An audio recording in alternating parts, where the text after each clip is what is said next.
We have traveled all over Kenya to find hard-working farmers. We want to celebrate them while giving them the help they need to improve their farms, Get better yields. and build profitable businesses. We will see how farmers from across the region can benefit from our experts' advice. While also learning from each other in so many ways. Join us on these journeys and share in the farmers' experiences as they shape up their shambas. Karibu to the Shamba Shape Up Safari.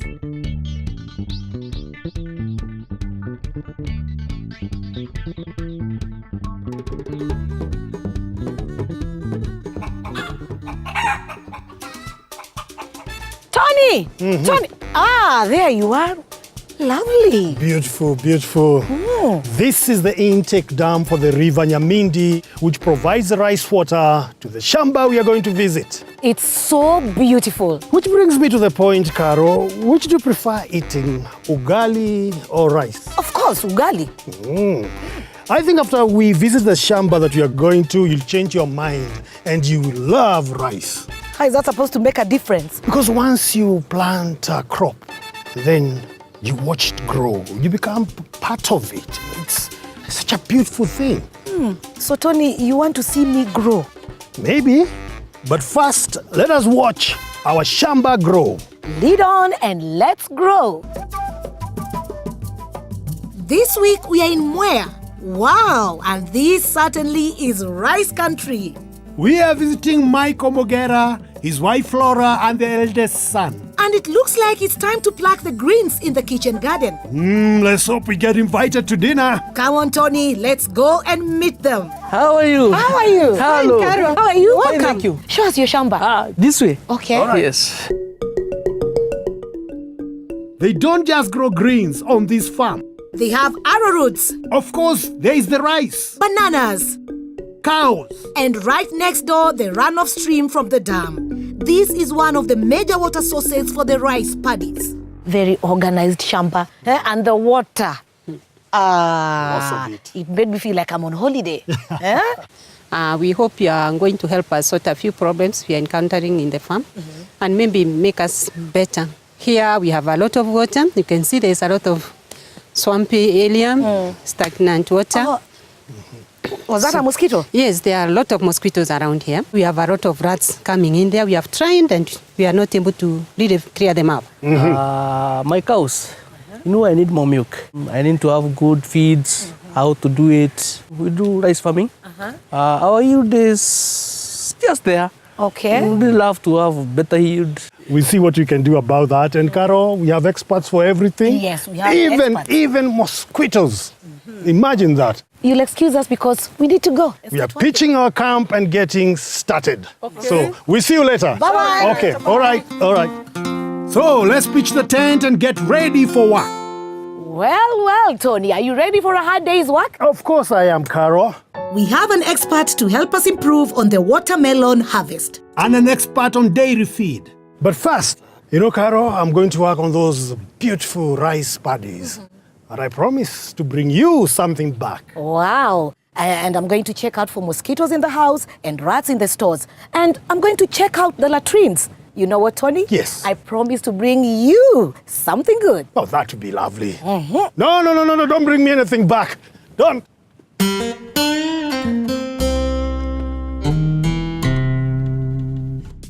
On the way to my first expert of the day, there was some good news. The soil test results have arrived. Getting the right balance of nutrients in the soil can make the difference between getting a poor harvest and a very good harvest. And we've discovered the soil is low in nitrogen. A fertilizer will be required. Let's find our farmer and give him the news.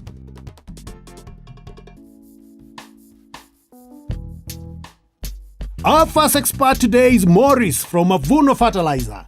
The rice is ready for top dressing, and Morris wants to show our farmers a new technique for applying fertilizer to rice that both benefits the plant and saves money. Morris, I can see already here. Thank you very much. And you're carrying with you a machine. It's a bit scary. What does it look like? Like a gun. It looks like a gun. What have we done? Yeah. Okay, now Morris, Yeah. I'll come to that later. Yeah. But first let me start with you, Flora. You planted your rice. Yes. And now it has reached which stage? We are at the top dressing stage. Top dressing stage. Yes. And normally when you reach top dressing, how do you apply your fertilizer on the rice? We do them broadcasting style. Broadcasting, for those who don't know it, explain to us what is broadcasting. So broadcasting is actually another form of fertilizer application method. You just spread it upon your land. A handful. Yeah, just take a handful. Then you can even use a container. You just scoop with your container. Then you actually spread it on your land. So wherever it lands, it will fertilize. Yeah, it will the fertilize rice. wherever it lands. So it's like a game of poker. Yeah. Where it falls, if it fertilizes well and good, Yeah. if it doesn't. That's where you get the advantages and disadvantages depending on actually apply it. Is that the same method you use, Michael? Yeah, we use broadcasting. Broadcasting? Yes. Okay. What are the disadvantages of that? First, you leave out some crops that you've planted. They will not be able to get the fertilizer they require. And the other thing, the water dissolves the fertilizer, and once it dissolves the fertilizer, there's a lot of heat, so it evaporates. You end up losing a lot of fertilizer when you broadcast. It misses the target. It misses the target in the crop.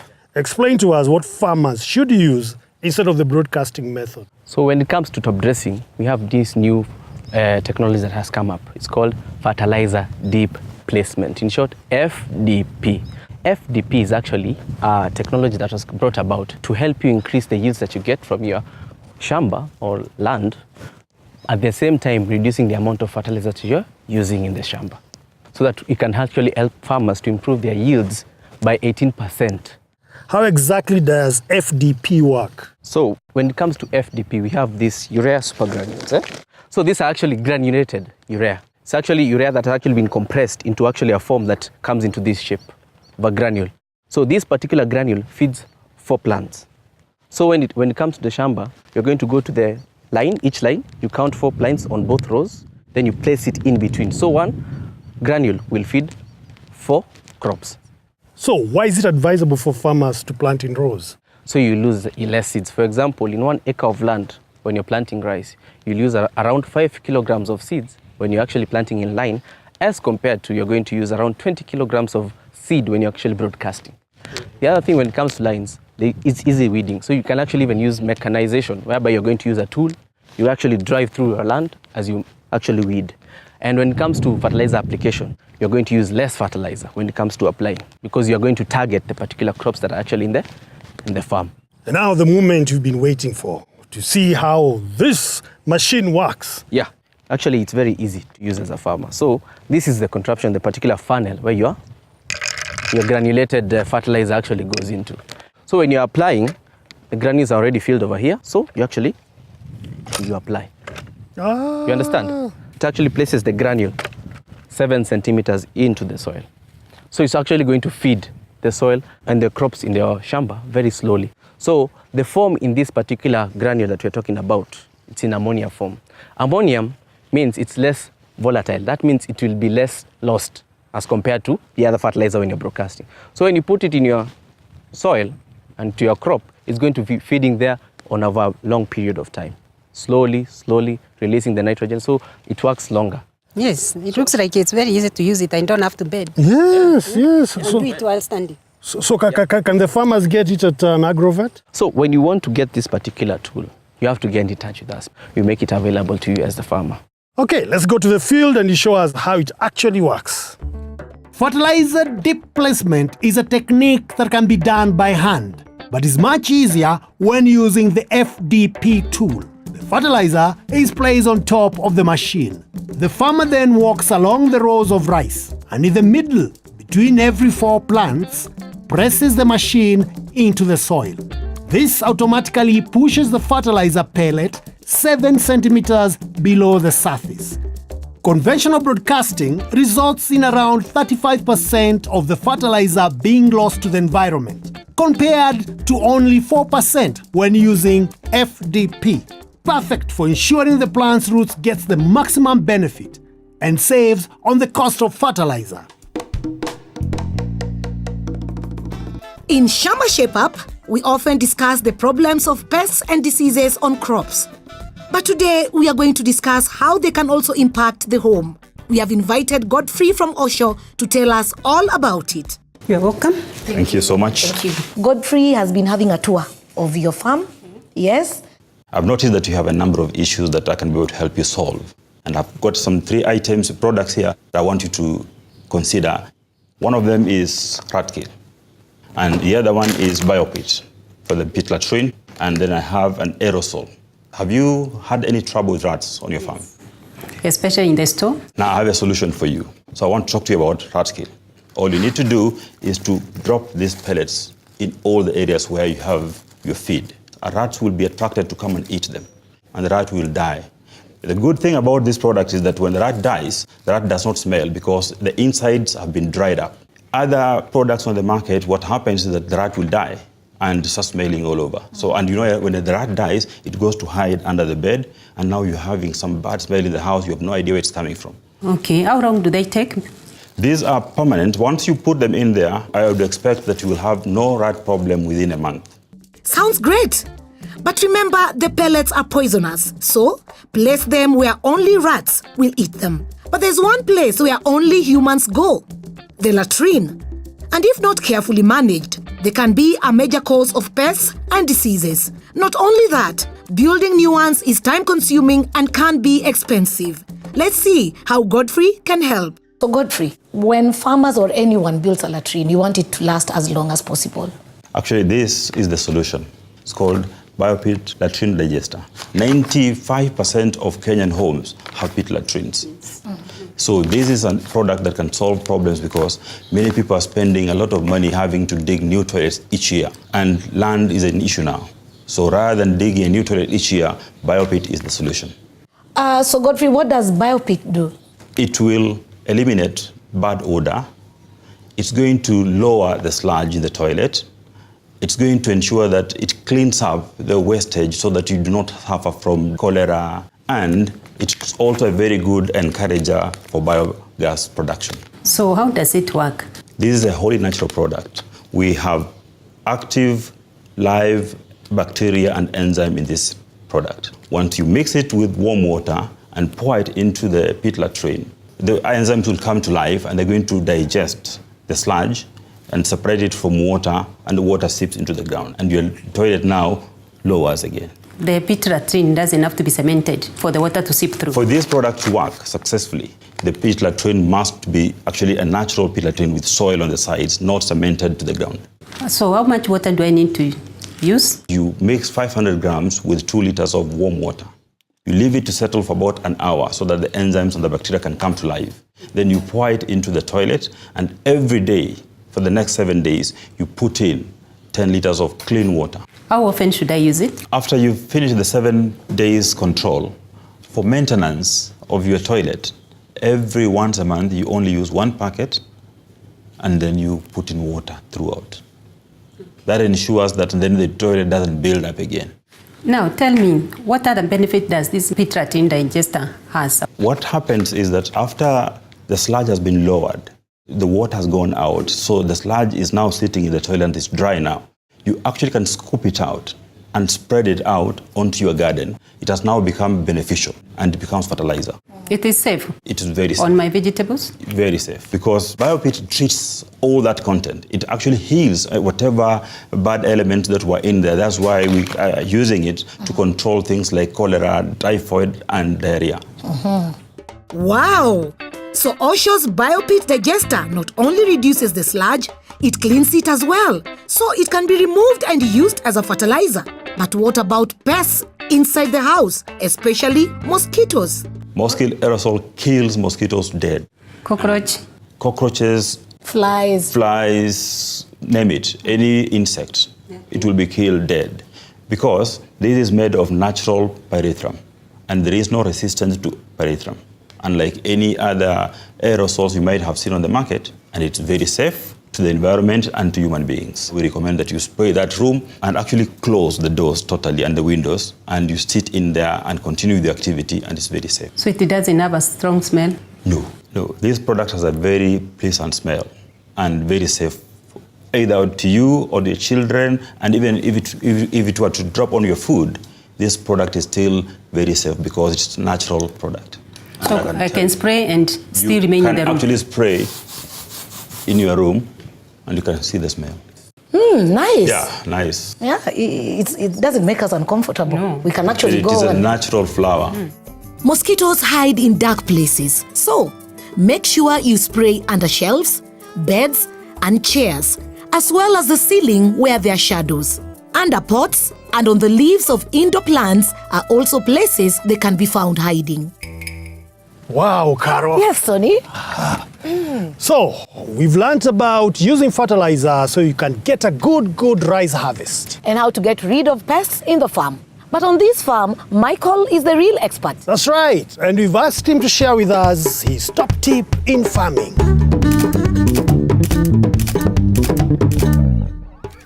The tips I would like to share with other farmers is that in farming, you get knowledge day by day by visiting other good farms, also checking where they are going wrong so that you improve, so that you also don't fail. It's also good to go and visit agricultural shows, get better products, get good advice. And also it's good to call in experts because they'll always show you how to do things which you may not be knowing. You can never be certain that you know it all. Farming, you learn new things every new day and you can never stop learning. Wow, what an excellent tip. What do you think, Carol? There is no end to learning. For instance, I'm sure Carol learns here a lot from me. Don't you, Carol? All right, coming up after the break. Growing watermelons. And managing dairy feed. Welcome back. To Shamba Shape Up. We are in Mwea and we are visiting Michael and Flora Mugera. We found out about fertilizer dip placement And how to control pests and diseases in the home. But we also want to find out how to grow watermelons. and get some tips on dairy feed. So, no time to waste. See you later. So, Michael wants his wife Flora to consider getting into melon farming. So, we've taken them to meet Diane from Amiran and farmer Boni. Boni has 30 acres of melon. So, if anyone knows how to farm melon, it's Boni. So, you've been planting melons for how many years now? For around 5 years. 5 years. Yeah. Is it a good business? Melon I've seen for the time I've been farming is the best plant because, like let's say the maturity dates. When you plant, you wait for just 80 days, then you harvest. Compared to tomatoes, which is so rigorous, and the market sometimes goes and to be bad. Oh. And from the maturity date, for how many days do you take to finish the harvest? Around 3 days, you come and finish, and you have the money in your pocket. So you are able to do the planting again within a very short time? Yeah. How much harvest would you expect from, let's say, an acre? An acre, on an average, let's say 20 to 25 tons. That's around 25,000 kgs to 20,000 kgs per acre. The most important decision Flora needs to make is whether to plant an open pollinated seed or a hybrid seed. Open pollinated seeds are naturally pollinated in the field, whereas hybrid seeds are pollinated in a controlled environment to ensure good seed characteristics. To get what Boniface is getting, you need hybrids because open pollinated varieties, the yield is like 20% lower than the hybrid. Open pollination, germination can be very low, and hybrids, the germination is always okay. Another thing with open pollinated varieties is the diseases. They are not bred for any tolerances, so you'll have all sorts of the diseases. So based on that, Michael, which variety do you think you would use? I think hybrid. Hybrid. Yes. You've mentioned of two types, the open pollinated and the hybrid. Yeah. Of the two, which is cheaper? Hybrids are expensive than the open pollinated varieties. But when it comes to the seed rate, for hybrid you need 500 grams per acre. And for most varieties, this one ranges from 8,000 to 10,000 shillings. For OPV, you need about 2 kilos per acre. And 1 kilo of an OPV is like 4,000 shillings. So if you do the math, it's not too expensive to go with the hybrids when it comes to the benefits of the hybrids, because you only need 500 grams, germination is good, pests and diseases, you have tolerances and all this. So Diana, what variety would you recommend to our farmers? I would recommend to you the variety Maridadi F1. It's a variety that is from us, Amiran Kenya Limited. Maridadi F1 is a very high yielding variety. The weight per fruit is 8 to 12 kilos. Maridadi F1 to the farmer has resistances to Fusarium wilt. You also have resistance to Pythium. Okay. If I want to plant on a small portion of land, do I have to buy a whole tin of 500? So we have different packages ranging from 25 to 1 kilo. Oh, thank you. How frequent do I have to irrigate? You know, watermelon is 90% water, just 10% the sugar. When the variety is very young, you have just transplanted or the seed has just come up, you are supposed to irrigate very frequently at the field capacity. Do you know what field capacity is? When you come and you take the soil, you squeeze it, you are not having water oozing outside your hand. So the water has to be at field capacity when the crop is young. When it comes to when the crops are starting to set the fruits, you are supposed to do heavy irrigation at lower frequency. And you have to stop irrigation 10 days before harvesting. There's no irrigation. You let the crop dry. Do we have any melons that are are good or almost ready that our farmers can see? Yeah, we have a neighboring block that is almost ready that we can take the farmers, they can see. Let's do that. Wow, these watermelons look great. Now, to see if a watermelon is ready for harvest, there are a few tests.